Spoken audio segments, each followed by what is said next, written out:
Okay. Morning, everybody. So if you were in school, we would at the moment be looking at a science topic, living things in their environments. But unfortunately, you're not at school, so we're having to do it all virtually over the internet. Last week, we uploaded a lot of information on the first part of the living things in your and their environment topic, which looked at animals and classification and things like that. The other part of this topic is microorganisms. Now, you might not know what a microorganism is, but you can try working it out by splitting this into two words. So we can split micro and organism into the two parts of the word, if my slide would just move in, micro and organisms. Micro means very small and organisms means living things. So microorganisms are very small living things. In fact, they're so small that you can't even see them with just your eyes. You need to use something like a microscope in order to be able to see them. So Bite Size have got a really good video that we can watch to get a basic understanding of microorganisms. So we're just going to all watch that together. It wasn't until someone invented the microscope in the 18th century that people could start looking at very, very tiny things, known as microorganisms. They discovered that there is a whole world of tiny creatures called viruses and bacteria. Often we call them germs.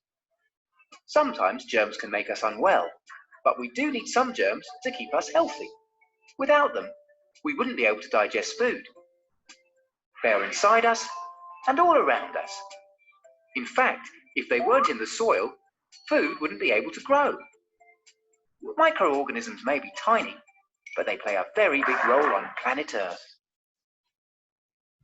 Okay, so that was a little bit of an introduction to microorganisms, but now we're going to have a little bit more of a look at them.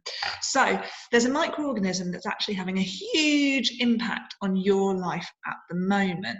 So it's something that's very, very small and that you can't see unless you've got a microscope, but it's having an impact. And that's because viruses are a type of microorganism. So COVID-19 is a microorganism, it's a virus, and this is what it looks like when scientists look at it underneath a microscope.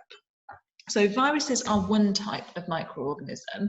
However, there are other types, and not all of them are bad. Like the video said, lots and lots of microorganisms help us. One type of microorganism is helpful in making yogurt, and there's another one that's helpful in making bread. And some of you might have made bread before and used yeast. Now, yeast is actually a living thing. You can't see it unless you use a microscope, but it's a living thing that when you make bread, it's what helps it rise. So today, we're going to have a think about a microorganism that can sometimes be helpful and sometimes it's harmful, and it depends on the situation. And that microorganism is a type of mold that we're going to be thinking about today.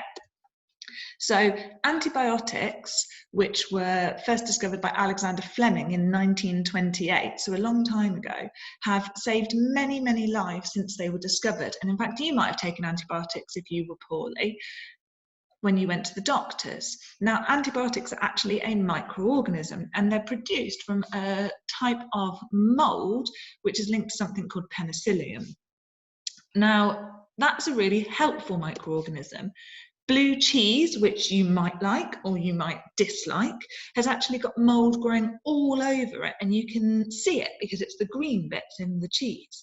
However, it's not at all dangerous. You're allowed to eat this mold, and it just makes it, for some people, more tasty. For some people, they think it tastes disgusting, but that's just a preference. But that's actually a mold. It's not dangerous in any way. However, you might have seen a mold that kind of is a bit more dangerous, and it's suggesting that it's making a food that you probably shouldn't eat. And I'm sure you've seen bread that's gone a bit moldy before, and so therefore isn't very good to eat. Now, we're going to be doing an experiment today and setting up an experiment. And we know that good scientists always ask questions, and they always ask questions where they want to be able to try and find the answer. So we're going to have a think about some I wonder questions that you might be able to ask about bread and how mold grows on bread. So it's a few questions that I thought that we might be able to ask. We might be able to ask, I wonder if mold grows quicker in warm or cold conditions. I wonder if mold grows quicker on wholemeal or white bread. And I wonder if mold goes quicker in damp conditions. But you might be able to come up with loads more I wonder questions. These were just a few that I thought of that you might want to investigate. Now, it's really important whenever we do an experiment that we make it a fair test, and so that we make sure that the conditions are the same and everything like that. And so now we're just going to watch a quick video that's me, no one is allowed to laugh at me, in my kitchen having a go at setting up this experiment. And particularly I decided to answer the question to do with whether mold grew quicker on wholemeal bread or white bread, because at the moment we're not allowed to go to the shops very often, so I wanted to make sure that I bought the bread that was going to last the longest between me going to the shops. So here we go. Yeah, so I'm now going to show you how to set up your experiment for this test into mould growing on bread. Now, I decided that I wanted to have a look at whether mould will grow quicker on white bread or on wholemeal bread. I don't know if you can't see the difference there. So what we're going to do is, because it's mould that we're growing, it's really important that we grow this in a sealed environment, so none of that mould gets out into the air that we might breathe or anything like that, and so it's kept away from younger children and things like that. So you're going to need a plastic bag that seals for this, and as an extra measure, you're also going to need some tape. Doesn't matter what sort of tape, I've got a load of brown packet tape. What you're going to do is you're going to get both your bits of bread. So because I'm doing wholemeal and white bread as a comparison, in one of my bags I'm going to pop one of my samples of bread, and then I'm going to make sure that I squeeze as much of the air out as possible, and I'm going to press down and seal it. Then, to be extra sure that there's none of those germs can get out, I'm going to fold over the top and get some tape and just seal it down again, making sure that you go all the way round so that there's absolutely no way that anything that grows in this bag can get out. Then I'm ready for my experiment to start. So basically all I'm going to do now is pop this bit of wholemeal bread somewhere in my house. I'm going to do the same for the white piece of bread, and I'll pop them both somewhere in my house, and I'm going to check on them every day to see which one grows mold first. Okay. So you can do whatever you want with yours. You might try and do some of the other questions. So you might try and do which grows first in warm or cold, and you could put one in a warm place and one in a cold place. You could see which grows first, whether it's dry or damp, and you could put some water in one of the bags and not in the other one, or any number of questions that you might have about which situation will grow mold quickest. Enjoy, and make sure you send us all of your pictures of your mouldy bread.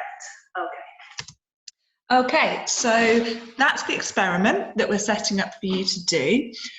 It would be really lovely, like I said, to see some of these pictures. Just a really important note before you go off and start being an amazing scientist is that you do need to check with a parent before you do set this up, because I don't want anybody using the last piece of bread in their house for a science experiment if they're not allowed to. And just get an adult to check what you've done when you've taped it all up. make sure that an adult checks it so that it's definitely taped up and it's nice and safe. What we will then do is share lots of your results. Now, I'll take lots of pictures of my bread every single day, and I'll post them on the Year 6 Twitter account so that you can see how my mould is progressing, and hopefully we can answer the really important question of, should we buy wholemeal bread or white bread, so that we make sure that our bread lasts long enough between shops. Okay, everyone, enjoy. Bye.